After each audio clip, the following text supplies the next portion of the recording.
One of the things you're going to need is a E-Torx, inside-out socket, however you want to say it. There's a lot of different designations. This is just a typical one you can find online many places. It runs from an E4 all the way up to an E24.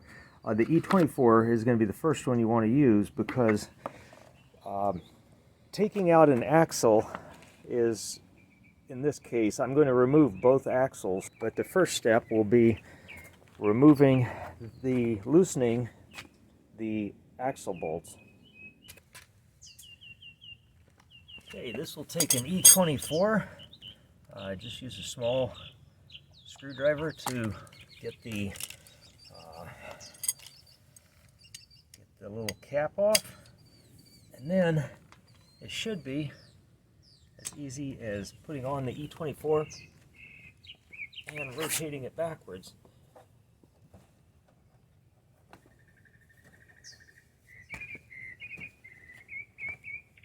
You can see it working. Okay, when all else fails, use more leverage.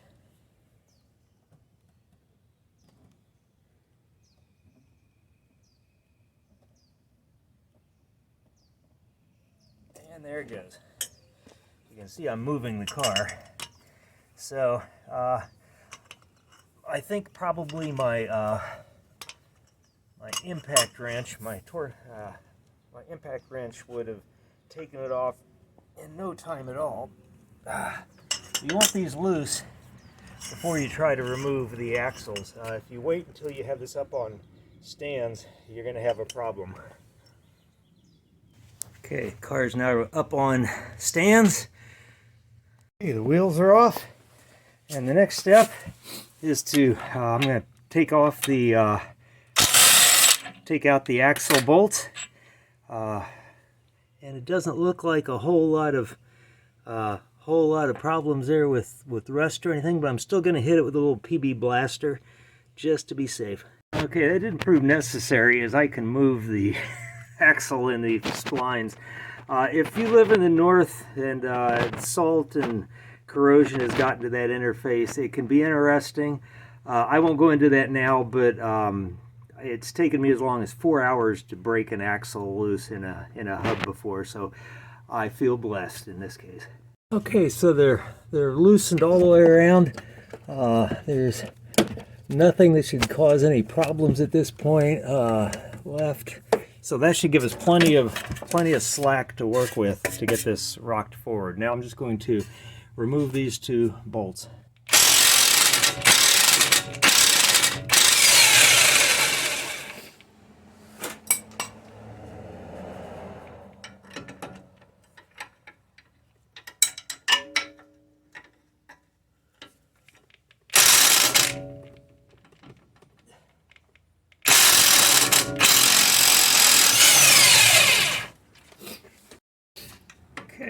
Now, getting the bolts out, you can see it's pivoting. I don't know how far out I'm going to have to take this. I might actually be able to get it out by just turning the wheel, which I left unlocked. Alright, if I can get this clear of the little indentation there, I don't have to go any further.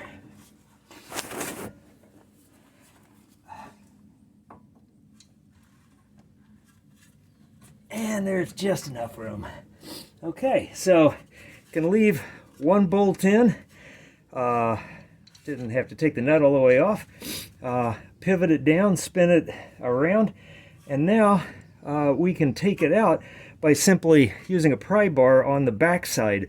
There's a C-clip around the shaft that goes into the differential that rides in a notch in there, so there's a little bit of resistance.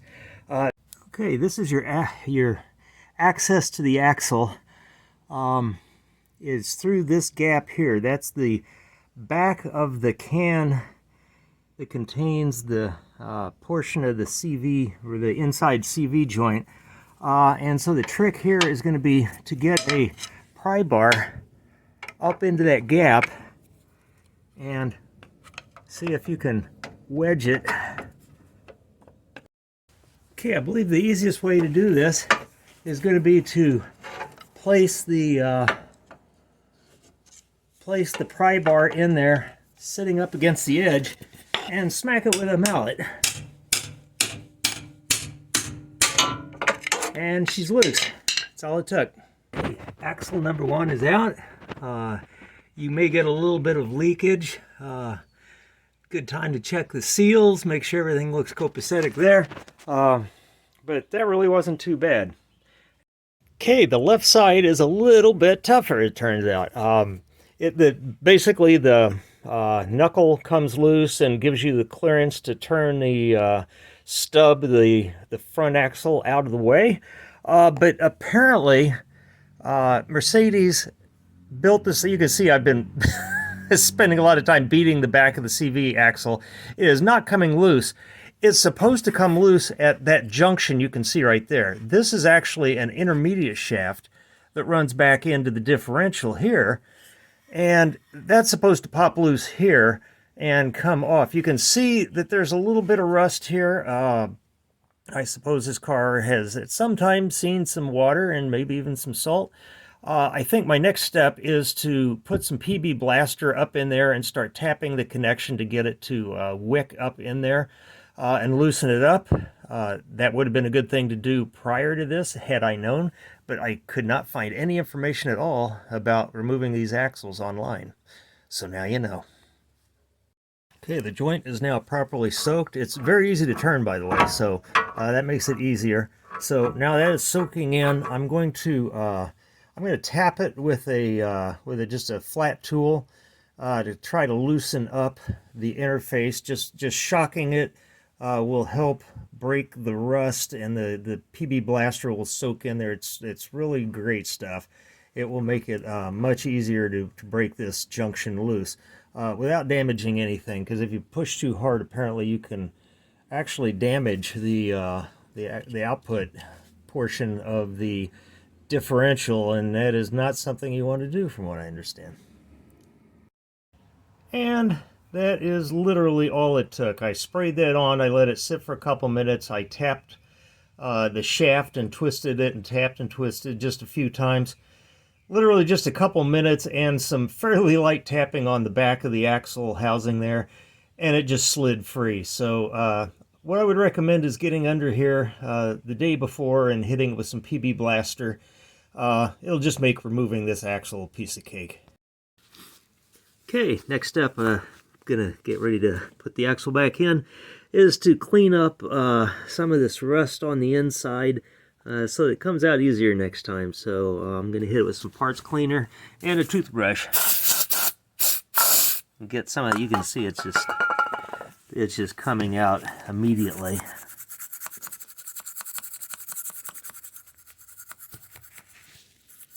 Pardon my thumbs.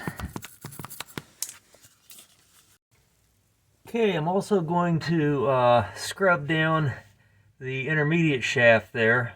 Same way, I'm going to hit it with some parts cleaner, probably some PB Blaster and a toothbrush, and then just wipe it down really well.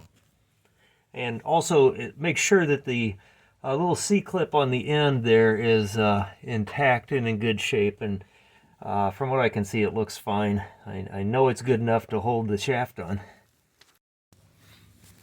Okay, next, a little smear of grease inside on the splines, and accordingly on the output or the intermediate shaft, just to keep it from rusting next time, so that it's a easy repair if I ever have to do this again. Okay, the easiest way seems to be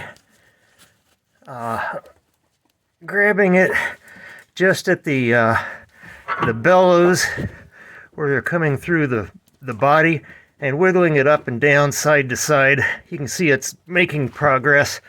Okay, the shaft is as far as I can get it. I don't think the C-clip is fully engaged yet, but I'm assuming that pressure from putting this end in will take care of that. at least it'll give me something to push against, which is what I really need, because the axle doesn't give you any surfaces that are safe to push against. So what I'm going to do is go ahead, I put a little bit of grease on the inside of the splines in the hub and on the axle splines, and now it's just a matter of forcing this around into spot. Again, a two-handed job, which I'm going to have to do off camera. Okay, and straightening the wheel, the turning was just the trick. You can see that the axle has come in home nicely, so I can put the bolt in at my leisure. But in the meantime, I've got a little bit of swing here. I can push the entire unit this way, which will give it a little bit of a pop against the back of the axle, which should be just what I need. All right, rather than filming every iteration of how I attempted to get this in, here's how I ended up doing it. I used a floor jack to raise just the rotor to bring the axle to a semi-horizontal position so that the angle is just better. And then I just got a nice heavy impact socket, which is the same diameter as the axle itself. Fits nicely inside the splines. It's tight enough to hold itself in. And then with one hand, I pushed in the axle until it was up against the stop on the inside, leaving my impact socket in, and I just tapped it with a mallet and it popped right in.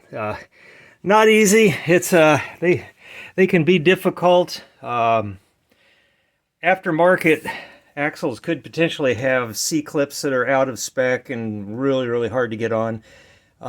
This one, I don't know, it was just difficult, but it's on and she's ready to get back on the road. Okay, now I'm going to apply quite a bit of blue Loctite to the threads of these bolts.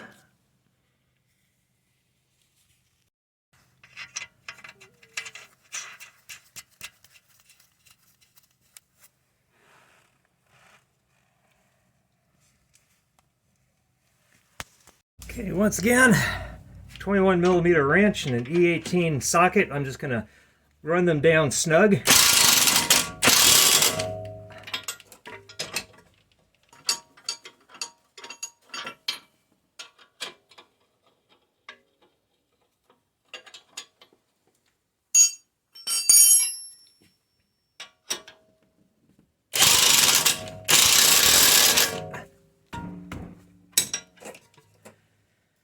And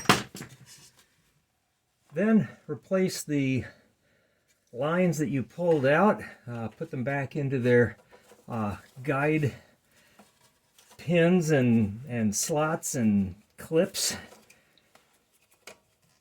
just like they were before you started tearing it apart.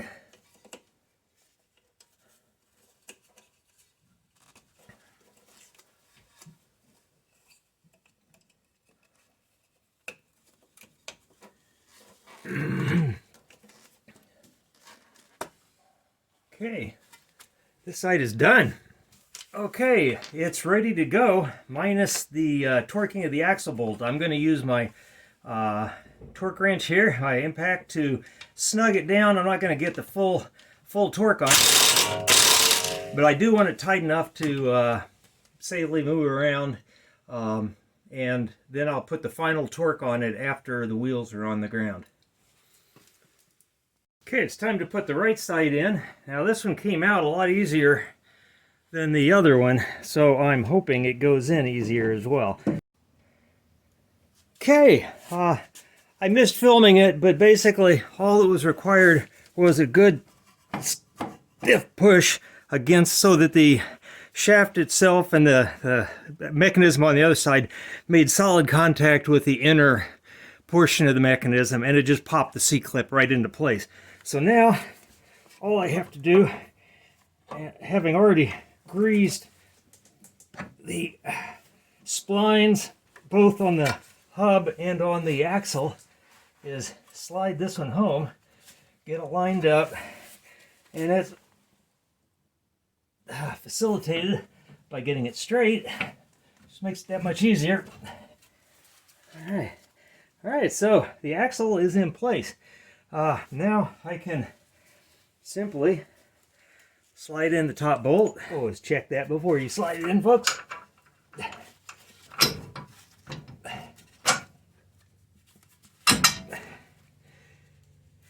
And I'll loosely start the nuts and apply the Loctite on both bolts.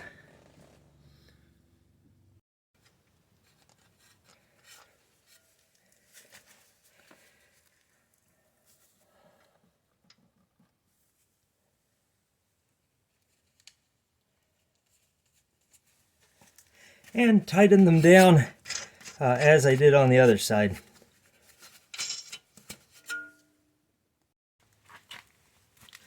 Okay, torque down to spec, Loctited. All the cables are returned to their original positions, as you can see. There's a couple up there. Don't forget these two. Go. Basically, one starts over here, one starts from this side. This one gets clipped across the front too. These two on the side. These two on the back of the strut tower, offset. The one that starts on your right goes to the bottom. Then they go up and clip into that.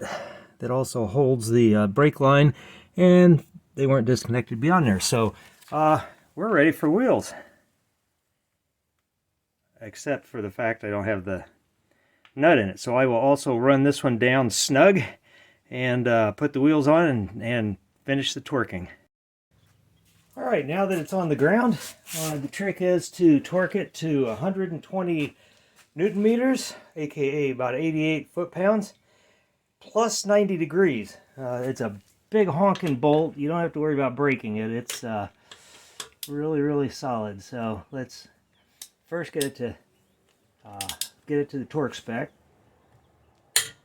which should be pretty easy, and then it's just a matter of adding 90 degrees, this time with a breaker bar and an extension. We're going from 12 o'clock, so basically when we get to 3 o'clock, it's time to go home.